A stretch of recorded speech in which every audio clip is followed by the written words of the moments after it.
മകളെ നമ്മുടെ first allotment നടക്കാൻ പോവാണ്. അതിന് മുന്നോടിയായിട്ട് നിങ്ങൾക്ക് അറിയാം കോളേജിൽ അഡ്മിഷൻ എടുക്കാൻ വേണ്ടി പോകുമ്പോൾ എന്തൊക്കെ ഡോക്യുമെൻറ്റ്സ് നമ്മൾ കയ്യിൽ കരുതണം. എപ്പോഴും എല്ലാവരും പറയുന്നതാണ്, നിങ്ങൾക്ക് അറിയുന്ന കാര്യങ്ങൾ തന്നെയായിരിക്കും. എന്നാലും ശരി, ഇത് അറിയാതെ പോകുന്ന കുറച്ച് പേരെങ്കിലും ഉണ്ട്.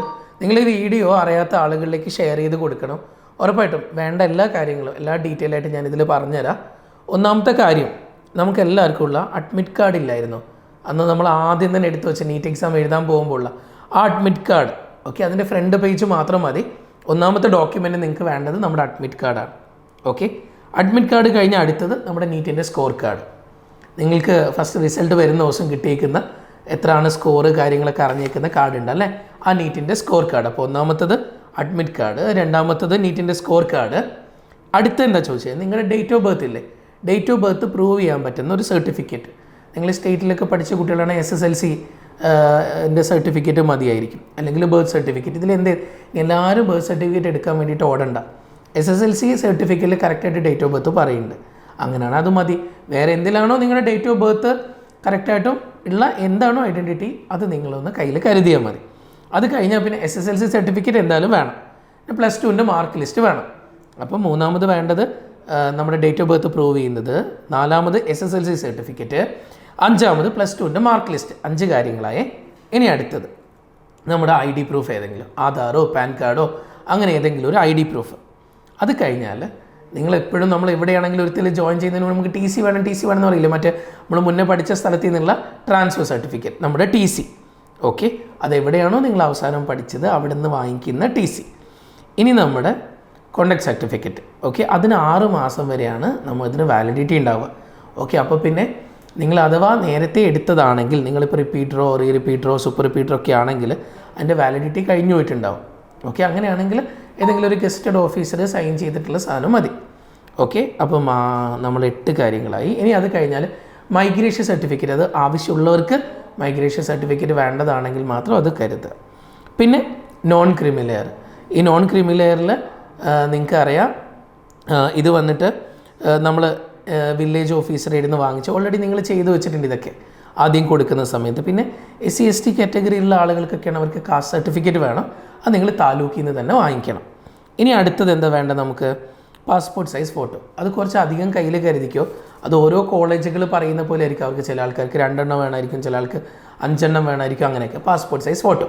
ഇനി നമുക്ക് എന്താ പറയുക വേണ്ടത്, ഫിസിക്കൽ ഫിറ്റ്നസ് സർട്ടിഫിക്കറ്റ്. ഓക്കെ, നമ്മൾ മെഡിക്കൽ സർട്ടിഫിക്കറ്റ് ഇല്ലേ, ഇത് നമ്മുടെ ഒരു ഗവൺമെൻറ് ഹോസ്പിറ്റലിൽ പോയിട്ട് നമ്മുടെ പ്രോസ്പെക്റ്റസിലുണ്ട്. ഓക്കെ, ആ പ്രോസ്പെക്റ്റസിൽ നിന്ന് നിങ്ങളത് എടുത്തിട്ട് ഒരു ഗവൺമെൻറ് ഡോക്ടറിനെ കൊണ്ട്, ഗവൺമെൻറ് മെഡിക്കൽ കോളേജ് ആവണമെന്നില്ല, താലൂക്ക് ഹോസ്പിറ്റലോ എവിടെയാണെങ്കിലും അവിടെയുള്ളൊരു ഡോക്ടറിൻ്റെ സർട്ടിഫിക്കറ്റ്.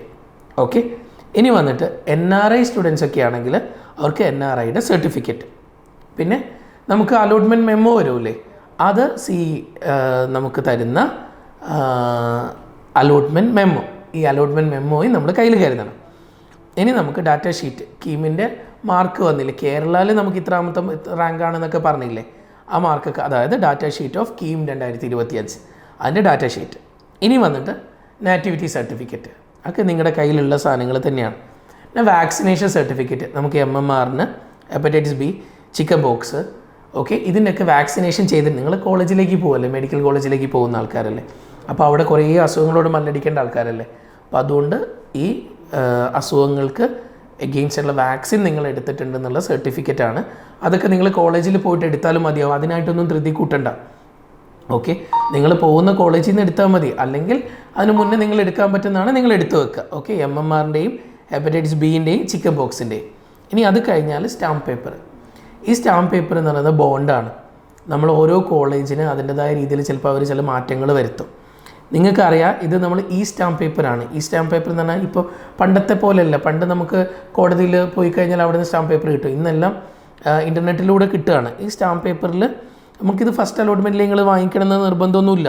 നിങ്ങൾ പെർമനൻ്റായിട്ട് ചേരുകയാണ് കോളേജിലെങ്കിൽ നിങ്ങളത് വേണം. ഇതിൽ നമുക്ക് സ്റ്റാമ്പ് പേപ്പറിൽ എഴുതാനുള്ള എന്തൊക്കെയാണെന്നുള്ള പ്രോസ്പെക്റ്റസിലുണ്ട്. പക്ഷേ എന്നാൽ പോലും ഒരു കാര്യം പറയട്ടെ, ചില കോളേജിന് അവരുടേതായ രീതിയിൽ ചില മാറ്റങ്ങളൊക്കെ വരുത്തേണ്ടി വരും. അപ്പോൾ ഇതൊന്നും ആദ്യമേ ഉണ്ടാക്കിയിട്ട് പോകണ്ട. നിങ്ങൾ അലോട്ട്മെൻറ്റ് സമയത്ത് നിങ്ങൾ എന്ത് ചെയ്യുക, കോളേജിൽ കറക്റ്റായിട്ട് ചോദിച്ച് അവരോട് അവരുടെ നമ്പറിലേക്ക് അലോട്ട്മെൻറ്റ് കിട്ടിക്കഴിഞ്ഞാൽ അവിടത്തേക്ക് വിളിച്ച് ചോദിക്കുക. എന്നിട്ട് നമ്മൾ അവിടെ പെർമനൻ്റായിട്ട് ചേരുകയാണെങ്കിൽ മാത്രം ഇതൊക്കെ പ്രിൻറ്റ് ചെയ്ത് ഓക്കെ, എന്നിട്ട് നമ്മൾ സൈൻ ചെയ്തിട്ടൊക്കെ കൊണ്ടുപോയാൽ മതി. ഓക്കെ, ബോണ്ടാണ് അത്. പെട്ടെന്ന് നിങ്ങൾ പോയി കളഞ്ഞാലുള്ള പ്രശ്നം അതുകൊണ്ടാണ്. ഓക്കെ, അത് MBBSനാണെങ്കിൽ 10 ലക്ഷം, BDSനാണെങ്കിൽ 5 ലാക്ക് ഒരു ബോണ്ട് ഉണ്ടാവും. നിങ്ങൾ അതിനിടയ്ക്ക് പോയി കഴിഞ്ഞാൽ അത്രയും നിങ്ങൾ കോമ്പൻസേഷൻ അടയ്ക്കേണ്ടി വരും എന്നുള്ള രീതിയിൽ. ഓക്കെ, ഇനി നമുക്ക് വേണ്ടത് ട്യൂഷൻ ഫീയുടെ റെസിപ്റ്റ്. ട്യൂഷൻ ഫീയുടെ റെസിപ്റ്റ് എന്ന് പറഞ്ഞു കഴിഞ്ഞാൽ നമുക്ക് അലോട്ട്മെൻറ്റ് വരുമ്പോൾ തന്നെ അതിൽ എത്രയാണ് ഫീസ് അത് നിങ്ങൾ എൻട്രൻസ് കമ്മീഷനിലേക്ക് അടയ്ക്കാൻ വേണ്ടിയിട്ട് വരും. അത് നിങ്ങൾ അടച്ചതിന് ശേഷം അതിൻ്റെ റെസിപ്റ്റ് ഉണ്ടാവില്ലേ, അതും കൂടെ നിങ്ങൾ അവിടത്തേക്ക് കൊണ്ടുപോകണം.